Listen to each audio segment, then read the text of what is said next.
ndabifuriza umugoroba mwiza cyane nshuti banywanyi ibiganiro byacu muherereye hose hirya no hino ku isi, reka nizere ko mumeze neza cyane. Ndabaha ikaze abanywanyi b'ibiganiro byacu hano kuri Ndomuresha kure yacu ari yanyu ya Burundi News TV, aho tugaruka ku makuru akomeye cyane abariko aravugwa hirya no hino by'umwihariko twibanda ku biko biravugwa mu bigendanye n'umutekano, politike, diplomasi ndetse n'ibindi bigiye bitandukanye. Turi ku mugoroba aho kuri iki cyumweru tariki 18 z'ukwezi k'umunani umwaka wa 2024 by'umwihariko tugiye kurebera hamwe ibyo nido ry'amakuru akomeye cyane ariko aravugwa nyine, aho turaza kuyatangurira nga mu gihugu cy'u Burundi. Dore ingingo nkuru rero turoza kugenda twibandaho cyane. Nyuma y'iko rero bamwe mu bategetsi bafatanyije na Evariste Ndayishimiye kurongora igihugu cy'u Burundi bamaze iminsi bamwotsa igitutu, ubu none imiryango igitandukanye ikaba yamuhagurukiye, akomeje kugenda afungura cyangwa se ahereza ikigongwe bamwe mu nyapolitike bagiye batandukanye bari baragiye bafungwa ndetse bazira ubusa, nk'uko bikomeje kugenda bigaragara. Nk'uko aherutse kurekura umenyesha makuru Floriane Irangabiye, bamwe mu batavuga rumwe n'ubutegetsi bwiwe ndetse n'abandi bategetsi bakomeye cyane batanguye gahunda yo gufunguza bamwe mu bantu bari bamaze iminsi bafungiwe ngaha muri iki gihugu cy'u Burundi, ariko kandi bakaba nyine bari kugenda babigiramo uruhare cyane cyane, bikaba bivugwa yuko nyine bishobora kuzarangira n'abandi bategetsi bagiye batandukanye bafunzwe batigeze bamwe banagera imbere y'ubutungane, abandi bakaba bafunzwe igihe kirekire bishobora kuzorangira nabo bafunguwe. Iba bose abo ngabo rero bari guhabwa amahirwe, harimo na General Ali Guillaume Bunyoni. Habonimana amaze imyaka 4 rero umunyururu w'akarenganyo atakintu na kimwe yoba yarakoze kigaragara, ariko amakuru meza nuko yoba yamaze kugenda afungurwa. Leonard Habonimana rero ni umugabo w'imyaka ishika kuri 52, avuka muri komine Mugamba mu ntara ya Bururi, yahoze ari umuyobozi wa Lesi Kominari Kankima iri muri komine ya Mugongo Manga mu ntara ya Bujumbura. Igihe rero afatwa muri Munyonyo umwaka wa 2020, Ronald Habonimana yari yigisha muri iryo shuri nyine, nk'uko bikomeje kugenda bigaragara. Ubu tuvugana rero by'umwihariko yamaze kugenda ari kugwa nyuma y'imbaraga zikomeye cyane, ndetse n'abandi baharanira ubutungane ndetse n'agateka kazina muntu nga mu gihugu cy'u Burundi bakaba bakomeje kugenda bakora iyo bwabaga mu rwego rwo kugira ngo abanyepolitike ndetse n'abandi bagiye batandukanye bapfunzwe bazira ubusa bakomeze kugenda bafungurwa, nk'uko amakuru akomeza kugenda adusumira.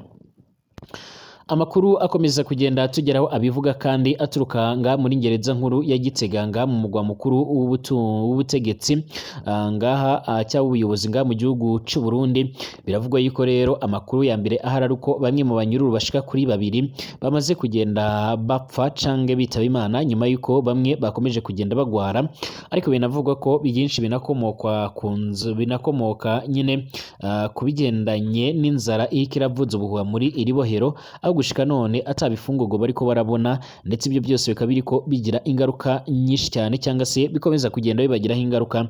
Nyamara bakakomeza kugenda bavuga yuko leta yo kabaye ibagirira ikigongwe ikabahereza ibyo bifungurwa, nk'uko bikomeje kugenda bigaragara.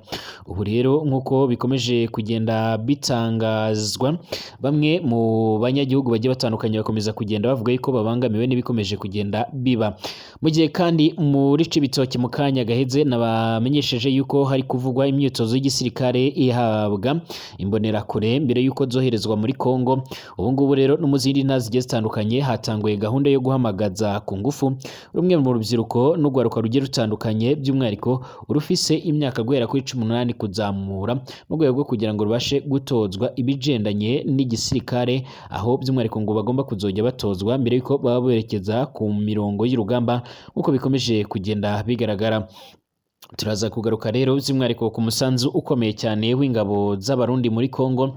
Ese gushika none hari ikintu zabashije kuba zogeraho cyangwa n'ibya bindi byose biri aho ngaho? Muraza kwinyemera byose tubagarukeho. Ikaze mu makuru n'ibiganiro byacu, inshuti banywanyi ibiganiro byacu hano kuri Burundi News TV, imbonesha kure imwe rugende mubandanye kugenda mukurikira amakuru akomeye cyane bari ko aravugwa hirya no hino ku isi. Wiriwe neza cange umeze neza, ndanakwifuriza umugoroba mwiza uherereye hose hirya no hino ku isi. Twebwe handi Bujumbura mu gihugu cy'u Burundi turi ku mugoroba kuri uyu wa gatandatu nyine mu masaha y'umugoroba. Ndashuja mwese ndabifuriza umugoroba mwiza abadukurikira muherereye mu bice bigiye bitandukanye mu ntara zigiye zitandukanye mu makomine agiye atandukanye, turabifuriza kumererwa neza, turabifuriza ibihe byiza cyane. Abadukurikira kandi muherereye mu bindi bice bigiye bitandukanye mwese ndabifuriza amahoro y'Imana cyane.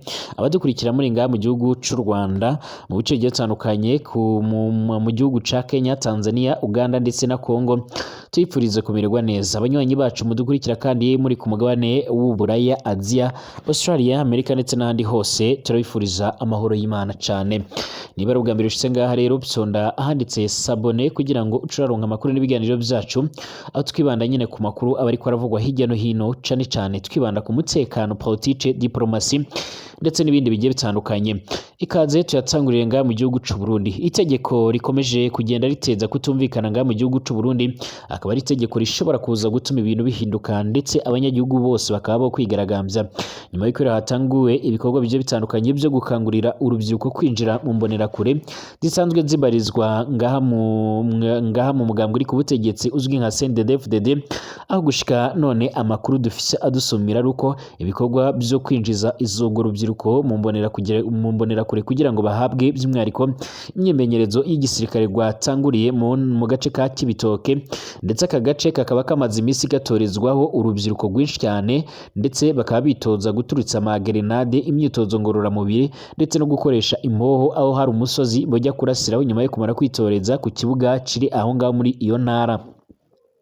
Bamwe mu baturage baganiriye n'itangazamakuru ryacu n'amenyeshamakuru bavuze yuko bafise ubwoba bw'uko urubyiruko rwabo ruriko rurajyanwa muri Kongo nyuma yo kumara guhabwa iyo myitozo nyine, ndetse bakavuga yuko biriko birabagiraho ingaruka cyane, yuko bazi neza yuko ata muntu n'umwe wageze muri Kongo ngo abashe kuba yogaruka amahoro.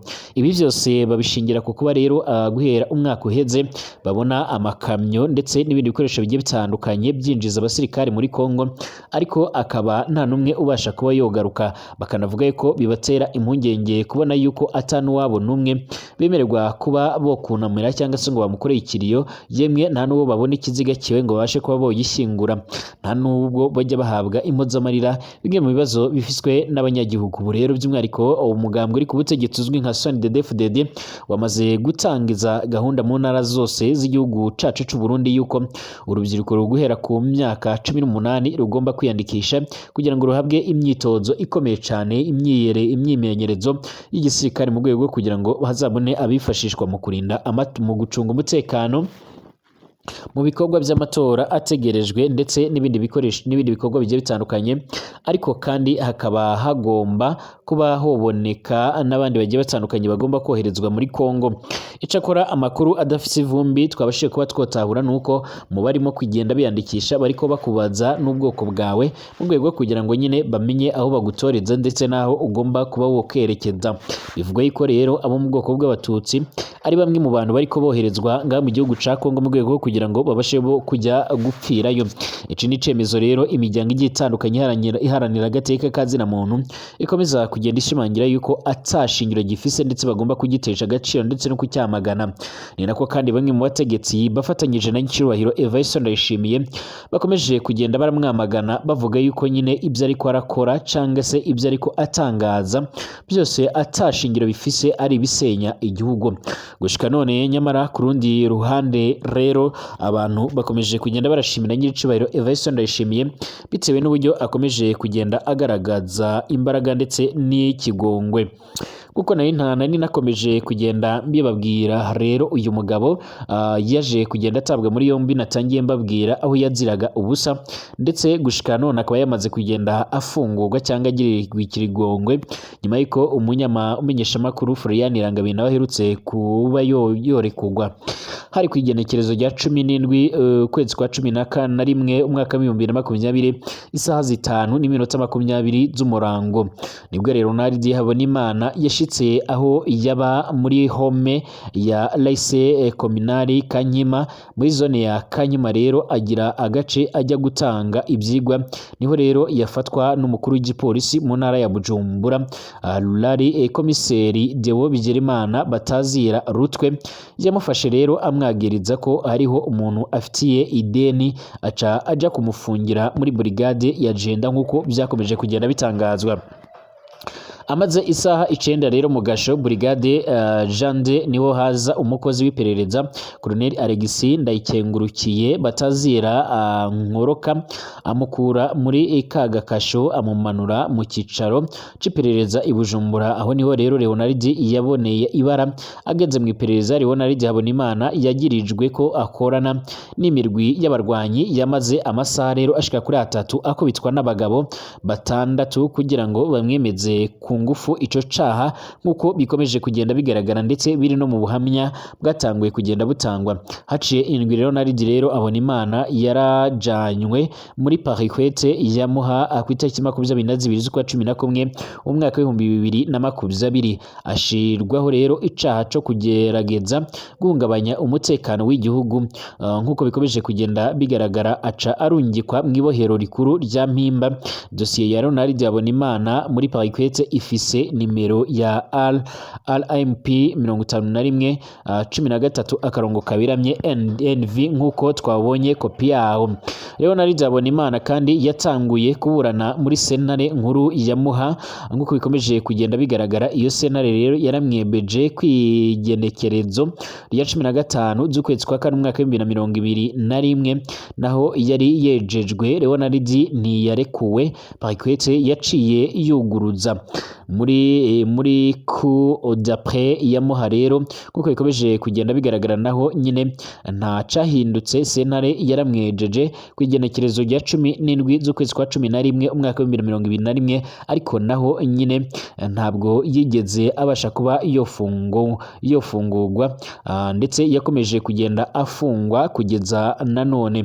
Sentare ntahinyuzwa rero yategetse ko hakurikizwa urubanza rwaciwe kuri ku d'après ya Muha ica itegeka yuko rero Leonard Habonimana ari kugwa ariko byose bibi by'ubusa. Dossier ya Leonard Habonimana rero yashikirijwe umushikiramanza kizigenza wa Republika Leonard Manirakiza rero kwigenekerezo rya 14 z'ukwezi kwa mbere umwaka wa 2024 kugira ngo asohore umutahe wo kurekura Leonard Habonimana. Ntabyo yigeze akora kwigenekerezo rya 14 z'ukwezi kwa 4 umwaka wa 2024. Leonard Habonimana yarandikiye Leonard Manirakiza amusaba ko yoshira mu ngiro ingingo ya sentare imurekura. Ikete ryarashikiriye rero Leonard Manirakiza kwigenekerezo rya 22 z'ukwezi kwa 4 umwaka wa 2024 nkuko byemezwa n'ikidodo by'umunyamahanga secretary wiwe nkuko bikomeje kugenda bigaragara Procureur General de la République. Leonard Manirakiza ntiyigeze yishura iyo kete nkuko bikomeje kugenda bitangazwa. Muri nzero rero umwaka wa 2024 Procureur General de la République Leonard Manirakiza yaritabye igikorane categuwe na Kanguka aja imbere y'abantu bose afata Bibiliya arasenga Uburundi n'ubutungane bw'u Burundi. Yavugaga ko yifuza kuba igikoresho c'Imana mu kugwanya akarenganyo mu Burundi ariko kandi muri uko kwezi nyine byaramunaniye kurekura inzirakarengane zejejwe n'amasenare yose nkuko byakomeje kugenda bigaragara. Leonard Habonimana yarafashwe ku karenganyo yagirizwa icaha atakoze arahohoterwa bikomeye cyane mu gukubitswa inkoni. Leonard Habonimana agira akwize imyaka ishika muri 4 mu munyururu w'akarenganyo. Amasentare yose rero yari yaramwejeje ariko umwaka ugira uhere nyine Parikwete idashoboye gusigura impamvu rero Leonard Habonimana akomeje kugendera mu munyururu. Uyu mugabo kandi ni umubyeyi w'abana bashika kuri 4. Imfungwa giwe rero ryaragize ingaruka zikomeye cyane ku gahererezo ka Leonard. Igihe se rero afashwe mu mwaka wa 2022 akigeme kagahererezi rero kari kiga mu mwaka wa 5 w'amashuri mato kaciye kagira ico bita crise nkuko bikomeje kugenda bigera. Kuva ubwo rero ni karasubira gutambuka.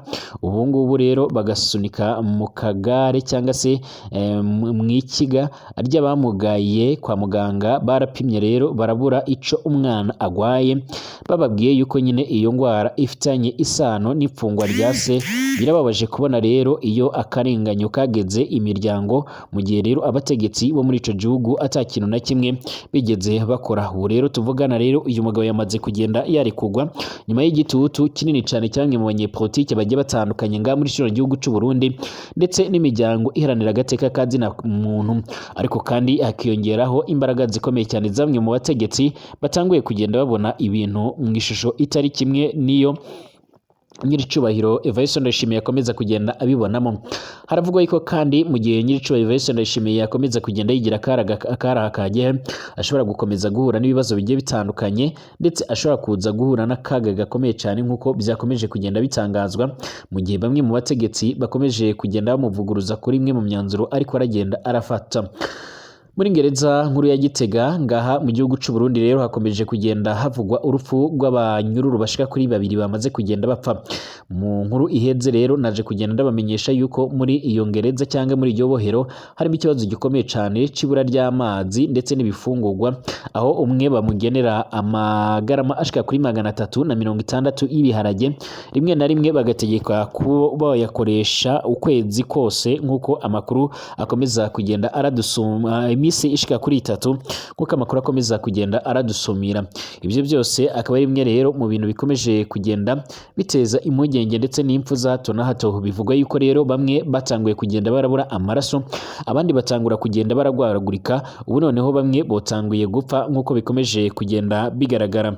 Ibi byose rero bikomeje kugenda biteza impungenge ndetse n'akaga gakomeye cyane ngaha mu gihugu cy'u Burundi, ndetse iryo bohero ubusanzwe risanzwe rinafise abantu benshi cyane bikubye abari baragenywe inshuro zishika kuri 4 zose. Ibikomeje kugenda bigaragaza neza yuko ari ubucucike nk'uko bikomeje kugenda bigaragara. Ibi byose rero by'umwihariko bikomeje kugenda bituma ngaha muri kino gihugu cy'u Burundi hakomeza kugenda hagaragara impfu nyinshi cyane nk'uko bikomeje kugenda biratangazwa.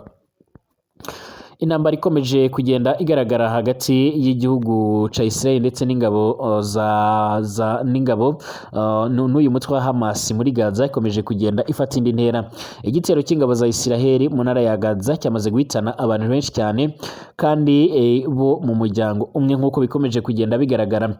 Amashusho ariko arakwirakwira ku mbuga ngurukanabumenyi arerekana uburyo imiturirwa iri kwiracumba umwotsi nyuma y'ibisasu biremereye cyane by'ibitero byagabwe n'ingabo za Israel. Ni igitero ingabo za Israel zakoze cyo mu kirere rero mu ntara ya Gaza, kikaba cyasize gihitanye abantu bashika kuri 18 bakomoka mu muryango umwe nk'uko biriko bitangazwa.